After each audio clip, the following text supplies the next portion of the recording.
काला सागर की आबो हवा से एक बार फिर बारूद की महक घुल गई है। बम धमाकों और फायरिंग की आवाज से ब्लैक सी का बड़ा इलाका गूंज उठा है। लेकिन इस बार ये कोई वॉर प्रैक्टिस या नेवी एक्सरसाइज नहीं थी।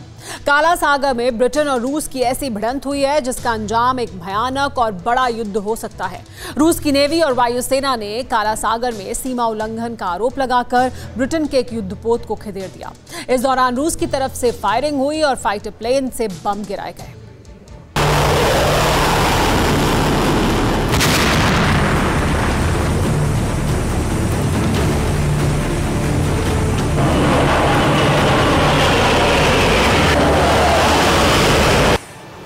आगे आगे ब्रिटेन का युद्धपोत और पीछे रूस की नेवी का वॉरशिप। अचानक फायरिंग की आवाज से ब्लैक सी में सनसनी मच गई। पल भर में आसमान फाइटर विमानों की गड़गड़ाहट से गूंज उठा। कुछ ही देर में आसमान से बम बरसने लगे। शांत समंदर में कुछ ही देर में युद्ध जैसा माहौल बन गया। रूस की नेवी और वायुसेना के टारगेट पर था ब्रिटेन का एक युद्धपोत जिसका नाम है HMS डिफेंडर। फायरिंग होते ही ब्रिटेन के युद्धपोत ने अपनी दिशा बदली और फिर शुरू हुई समंदर में रेस। युद्धपोत पूरी रफ्तार से उल्टी दिशा में भागने लगा। रूस के समुद्री रक्षक उसका पीछा कर रहे थे। हवा से पूरी घटना का वीडियो भी बनाया जा रहा था। ब्रिटेन का युद्धपोत ब्लैक सी में कई दिनों से गश्त लगा रहा है। बुधवार को अचानक इस वॉरशिप पर तैनात रॉयल नेवी के अफसरों को वापस जाने की चेतावनी मिली। ये चेतावनी रूस की नेवी दे रही थी।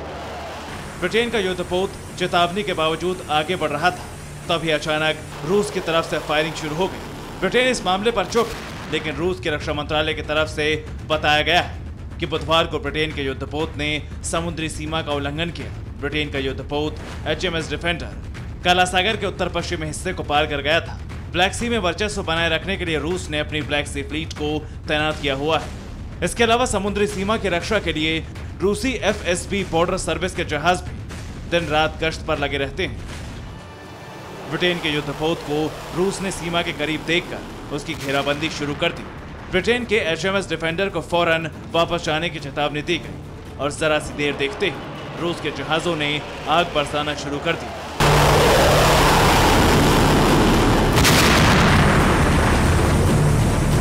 रूस की तरफ से वार्निंग फायरिंग की गई, लेकिन युद्धपोत को डायरेक्ट टारगेट नहीं किया गया। गोलियां युद्धपोत के आसपास से निकली। चेतावनी के कुछ देर बाद ही आसमान में Su-24M लड़ाकू विमान मंडराने लगे। रूस की नेवी को सपोर्ट करने वाले फाइटर हर पल ब्लैक सी में तैनात रहते हैं। ब्रिटेन के युद्धपोत के ऊपर उड़ते फाइटर जेट्स ने बम बरसाना शुरू कर दिया। फाइटर जेट्स ने ब्रिटेन के युद्धपोत के रास्ते पर बम गिराए। इसके अलावा दोनों देशों की नौसेना के बीच युद्ध जैसे हालात बन गए। हालांकि ब्रिटेन के युद्धपोत ने किसी तरह की जवाबी फायरिंग नहीं की। ब्रिटेन का युद्धपोत जिस रास्ते पर बढ़ रहा था उसे उस रास्ते से हटाने के लिए जहाज के आगे 4 बड़े बम गिराए गए। इशारा साफ था कि अगर ब्रिटेन के वॉरशिप ने अपना रास्ता नहीं बदला तो उसे समंदर में दफन कर दिया जाएगा।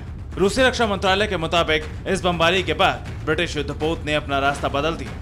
रूस ने आरोप लगाया है कि ब्रिटेन के जहाज ने समुद्री सीमा का उल्लंघन किया और रूस की सीमा में काफी अंदर तक पहुंच गया। रूस की मीडिया रिपोर्ट्स के मुताबिक यह घटना क्रीमिया के दक्षिण में कैफ फाइलेंट की है। रूस ने 2014 में यूक्रेन के क्रीमिया प्रायद्वीप पर कब्जा कर लिया था। रूस का ये एक ऐसा कदम था जिसे दुनिया के ज्यादातर देशों ने मान्यता नहीं दी थी। रूस और ब्रिटेन के बीच नया घटनाक्रम तब सामने आया है जब हाल ही में अमेरिकी राष्ट्रपति जो बाइडेन और रूसी राष्ट्रपति पुतिन की मुलाकात हुई। ब्रिटेन ने हालांकि इसे गंभीरता से नहीं ली और इस बात से इनकार किया गया है कि रूस ने उसके युद्धपोत पर फायरिंग की या बम गिराए। लेकिन इतना तो साफ है कि इससे रूस के खिलाफ नाटो देशों में नाराजगी और बढ़ जाएगी। अब तक ब्लैक सी में अमेरिका और रूस के बीच तनाव था, लेकिन ब्रिटेन के साथ तनाव बढ़ाकर रूस ने आग में घी डालने जैसा काम किया है। अमेरिका इस सवाल उठा सकता है कि जिस इलाके को अंतर्राष्ट्रीय मान्यता नहीं मिली उसे रूस अपना इलाका कैसे कह सकता है।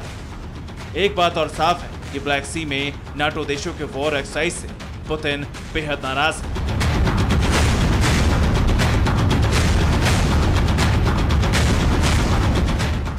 रूस की नेवी ने जो कुछ किया उससे पता चलता है कि पुतिन ने नेवी को खुली छूट दे दी और अब अगर किसी देश का युद्धपोत रूस के आसपास भी गया तो शायद रूस ऐसा ही जवाब देने की तैयारी कर चुका है। Bureau report, TV9 Bharatvarsh.